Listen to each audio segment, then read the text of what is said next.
এই মুহূর্তের সবচাইতে বড় খবর, বিগ ব্রেকিং নিউজ দর্শক বন্ধুদেরকে জানিয়ে রাখি।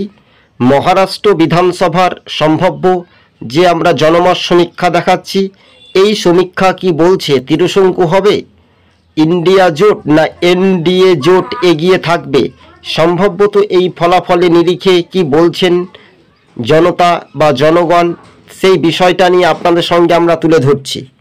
আপনি যদি আমাদের ইউটিউব চ্যানেলের সঙ্গে নতুন দর্শক হয়ে থাকলে চ্যানেলটিকে অবশ্যই সাবস্ক্রাইব করে সঙ্গে থাকবেন।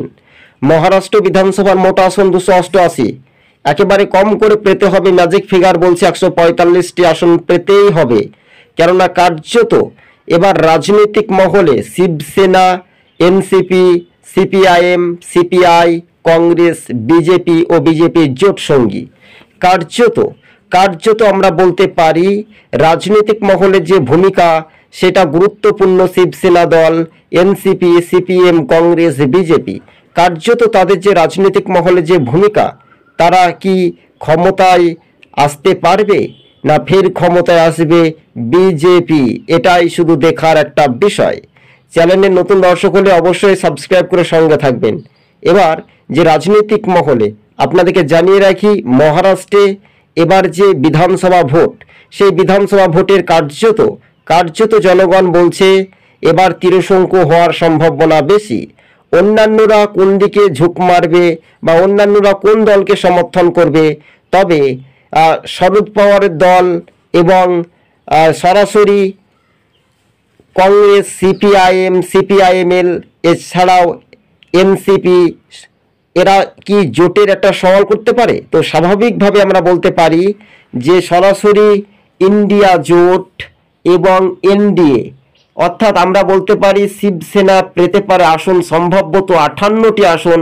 খুব ভালো করে মনোযোগ দিয়ে শুনে রাখবেন, সেটা খুবই গুরুত্বপূর্ণ প্রশ্ন। আর এই প্রশ্নের এবার এনসিপি, শরদ পাওয়ারের দল 17টি আসন পেতে পারে সম্ভবত।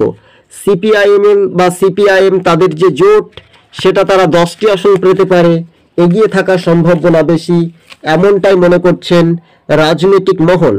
তবে কংগ্রেস পেতে পারে, একাই পেতে পারে 65টি আসন সম্ভবত। বিজেপির জোট মিলে পেতে পারে 138টি আসন। তবে দর্শক বন্ধুদেরকে আমরা জানিয়ে রাখি, কার্যত ইন্ডিয়া জোট কি ক্ষমতায় আসবে, এটাই শুধু দেখার একটা বিষয় রয়েছে। এই মুহূর্তে দর্শক বন্ধুদেরকে জানিয়ে রাখি, এই জোট কতটা স্পষ্ট হতে পারে সেই ব্যাপারটা নিয়ে কিন্তু ইন্ডিয়া জোট একেবারে রীতিমতো তারা 150 আসন নিয়ে ক্ষমতায় আসার চান্স রয়েছে বলে এমনটাই সম্ভবত আমরা জানতে পারছি। তবে শিবসেনার সঞ্জয় রাউত এমনটাই তিনি ইঙ্গিত জানিয়েছেন। তবে রাহুল গান্ধী বা জনপ্রিয়তা হিসেবে নরেন্দ্র মোদী না রাহুল গান্ধী, মহারাষ্ট্রের মানচিত্র হিসেবে কি বলতে পারছে জনগণ, সেটা নির্ধারিত সময়ে কিন্তু বোঝা যেতে পারে। কিন্তু বেশ 4 রাজ্যে বিধানসভা ভোট, আর সেই 4 রাজ্যে বিধানসভা ভোটের ফলাফলের নিরিখে তাকিয়ে থাকবে জনগণ। অর্থাৎ সেখানে শিবসেনা, এনসিপি, সিপিআইএমএল, কংগ্রেস, এই জোটকে সরকার ভেঙে বিজেপি কিন্তু সরকার গঠন করেছিল ফের 1.5 বছরের মাথায়। কিন্তু কার্যত বলতেই পারি আমরা এবার সেই পথে কোন দিকে দোরগোড়ায় এগিয়ে থাকবে। ভালো করে মনোযোগ দিয়ে শুনে রাখবেন দর্শক বন্ধুগণ, এবার কিন্তু হাড্ডাহাড্ডি লড়াইয়ে ত্রিশঙ্কু হওয়ার সম্ভাবনা বেশি। আমরা কিন্তু ইন্ডিয়া জোট প্লাস বলে আমরা রেখেছি সম্ভবত। তবে এই জোট কতটা বাস্তবে টিকে থাকতে পারে? আমরা জানি যে অন্যান্য যারা রাজনৈতিক দল, তারা 2-4টি আসনে যদি 2 থেকে 4টি পায়, তবুও তারা কিন্তু বিজেপিকে সমর্থন করতে রাজি। একেবারে স্পষ্টভাবে আমরা প্রতিটি রাজনৈতিক দল ক্ষেত্রেও কিন্তু একই কায়দায় আমরা দেখতে পাচ্ছি। তবে 58, 17, 10, 65 যদি আমরা যোগ করি, তাহলে 58 প্লাস 17 প্লাস 10 প্লাস 65 প্লাস 150-র কাছাকাছি আসন নিয়ে কি ইন্ডিয়া জোট ক্ষমতায় আসতে পারবে? পশ্চিমবঙ্গে সিপিআইএমের রাজনৈতিক দক্ষতার সঙ্গে তাদের মহারাষ্ট্রে কিন্তু পঞ্চায়েত ভোটের ফলাফলের নিরিখে বেশ কয়েকটি আসনে তারা এগিয়ে জয় হওয়ার সম্ভাবনা ছিল দর্শক বন্ধুগণ। এবার রাহুল গান্ধী, আমরা দেখতে পাচ্ছি যে রাহুল গান্ধী কার্যত এবার শাসকের বিরুদ্ধেই তীব্র সমালোচনায় কতটা স্পষ্ট হবে মহারাষ্ট্রে একের পর এক বিধায়করা দল ছেড়ে ফের বিজেপিতে গিয়েছিল।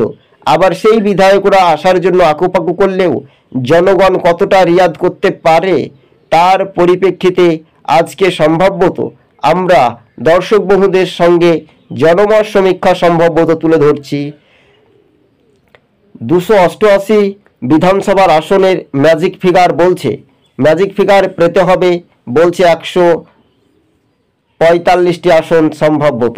কিন্তু দর্শক বন্ধুদেরকে জানিয়ে রাখবো, মহারাষ্ট্রের সবচাইতে গুরুত্বপূর্ণ 48টি যে সাংসদ রয়েছে, এমপির সংখ্যা, সেখানে কিন্তু মহারাষ্ট্রে যদি আমরা দিকে তাকাই তাহলে উদ্ধব ঠাকুর বা শিবসেনা বা সঞ্জয় রাউতের মতো নেতারা ফের বিজেপির দিকে কড়া সমালোচনা করেছিলেন।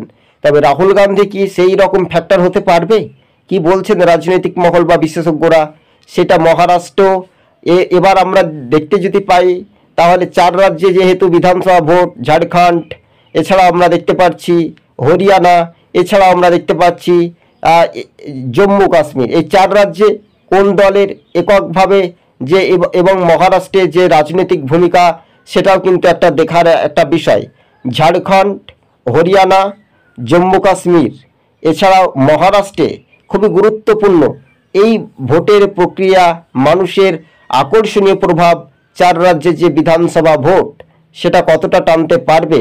প্লাস প্লাস বলছে কংগ্রেস 3টি রাজ্যে জোটে ক্ষমতা আসতে পারে, বিজেপি 1টি রাজ্যে আসতে পারে বলে এমনটাই সমীক্ষক মহল আলোচনা করে জানানো যাচ্ছে। তবে এই বিষয়টা যদি রাহুল গান্ধী কার্যত তাদের যে রাজনৈতিক তাদের যে ইশতেহার প্রকাশ করছে সেই প্রকাশ হরিয়ানাতে কি প্রভাব পড়বে? কিন্তু কার্যত আমরা দেখতে পাচ্ছি যে শিবসেনা এছাড়া উদ্ধব ঠাকুর যে রাজনৈতিক দলের এনসিপি, সিপিআইএমএল বা সিপিআইএম, এই রাজনৈতিক দক্ষতা হিসেবে কিন্তু কার্যত শাসক দলের দিকে একেবারে অভিযোগের ভিত্তি। মূল অংশ কতটা টানতে পারবে বা এগিয়ে থাকবে এটার ওপরে কিন্তু নির্ভরশীল হবে বলে এমনটাই প্রতিক্রিয়া রাজনৈতিক মহলের ধারণায় আমরা জানতে পারছি দর্শক বন্ধুগণ। তবে হ্যাঁ, আপনি যদি আমাদের ইউটিউব চ্যানেলের সঙ্গে নতুন দর্শক হয়ে থাকলে চ্যানেলটিকে অবশ্যই সাবস্ক্রাইব করে সঙ্গে থাকবেন।